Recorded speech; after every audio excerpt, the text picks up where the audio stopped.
said about making a kind of a triangle with that shoulder, but keeping it as much on the shoulder here as possible will make it work just fine for you. Okay? Right, that's what I'm comfortable with. All right. Yeah, just get as comfortable as you need to. I know, right?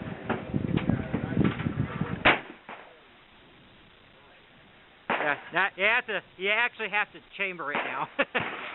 It's not like the Garand where you get to do that for free.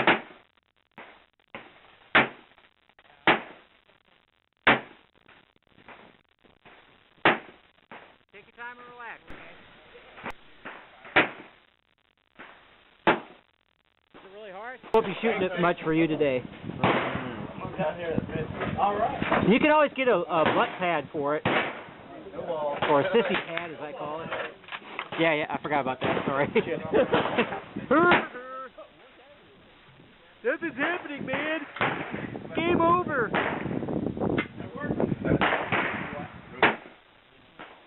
Pull it hard against your shoulder, okay?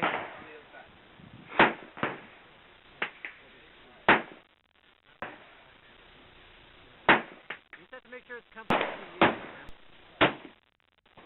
How's that? Still pretty stiff?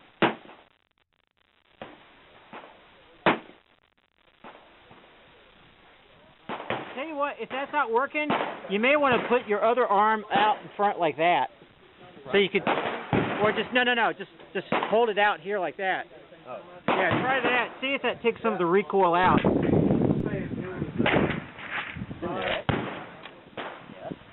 It might be a dud. That definitely was a working one. Okay. You want me to try it now? Okay, go ahead. That's your gun, hell. Yeah, let me hog the action a bit for right now. Well, it works better than other.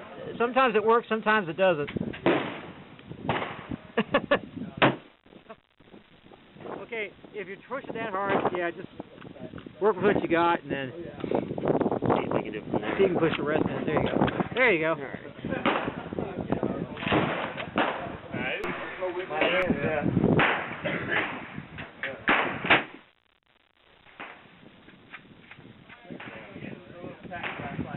I do like that whole deck. I know, it's fun, isn't it? I almost like it more than anything else.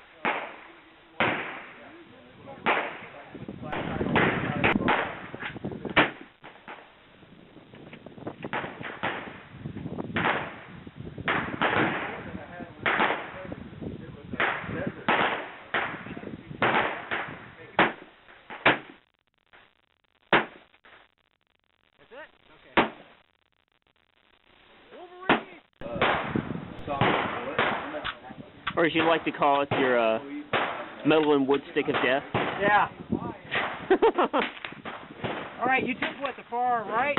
Yeah, I took the one on the right. Yeah, far right. So. Okay, I'll take the one on the far left. All right. Here we go. All right.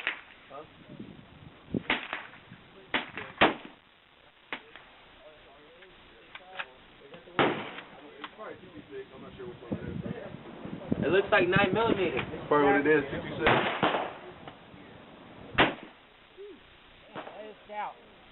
I know. We're used to the Garand. Yeah, the Garand's a lot easier than this. If you can get good on this, fuck, you can get any rifle there is. That's why I like this. It's a good training rifle. Hell yeah. 1 minute warning.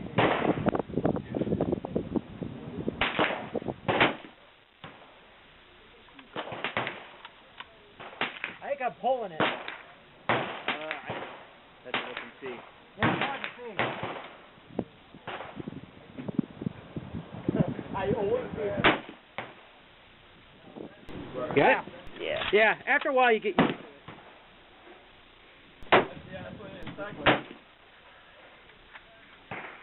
Alright. Now just take your time, okay? That'll work. Yeah. You find it works better with two hands, right? Yeah, for me it does.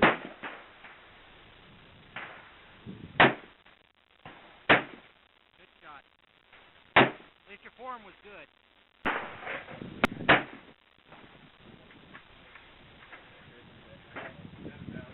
That's understandable. Oh yeah?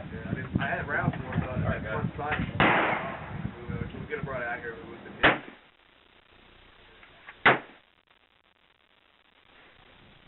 That trick, let's see if you can do a little better here.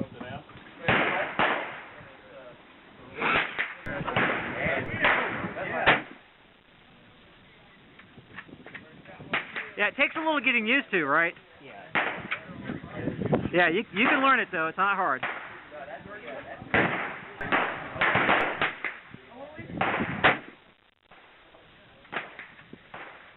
you go.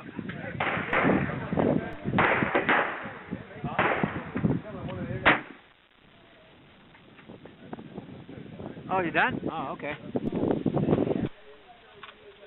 We're live on the Mosin Nagant.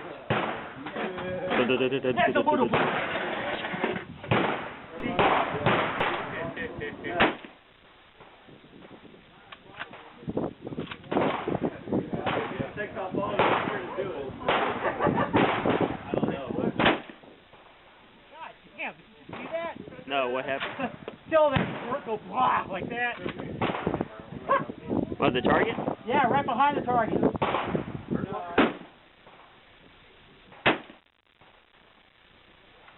fire muzzle there. Yeah.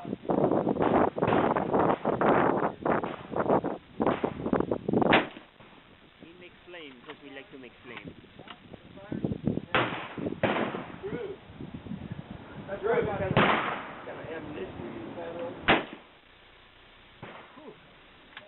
All right. Yeah, I did. All right, folks. This is the M91 pair of targets that my friend was able to get on his own. This first one was the first target he shot at on the right. 10 rounds, 7.62 by 54R, brown bear, soft point, 203 grain, the usual stuff. And it's kind of spread out. I think by this point he wasn't concentrating as hard and just getting used to the heavy recoil that's on that gun, which he's not really used to at all. Now the second one started out a little wild, but then I started showing him how to better hold the gun, and in particular hold the trigger, or have some kind of trigger control so that he's not yanking on it as hard and causing his accuracy to be affected. So he started out kind of wide, but then he started getting a tighter group here. So I think, and that's at 50 yards for both, so I think eventually he's going to do a lot better on 100-yard range. We just have to get him used to shooting at 50 yards with this gun.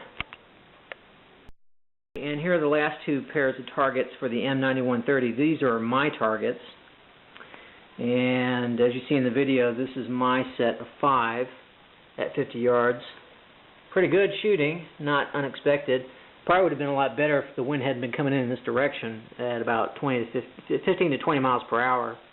And again, this is brown bear, soft point, 203 grain, the usual 7.62 by 54R ammo that I usually use at the range because it's the only stuff I can pretty much use. Then I decided to try something different. I put the bayonet on my friend's rifle.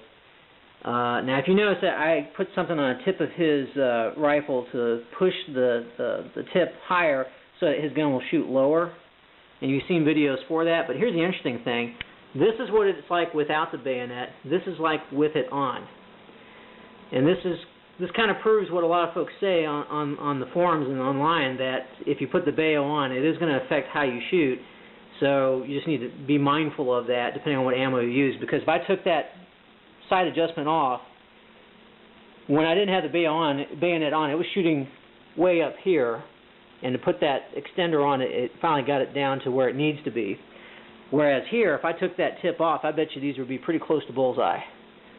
And one of these days I'm going to test that out at the range with my guns. But in the meantime, that was just an interesting little test there at Quail Creek. So I hope you enjoyed the videos.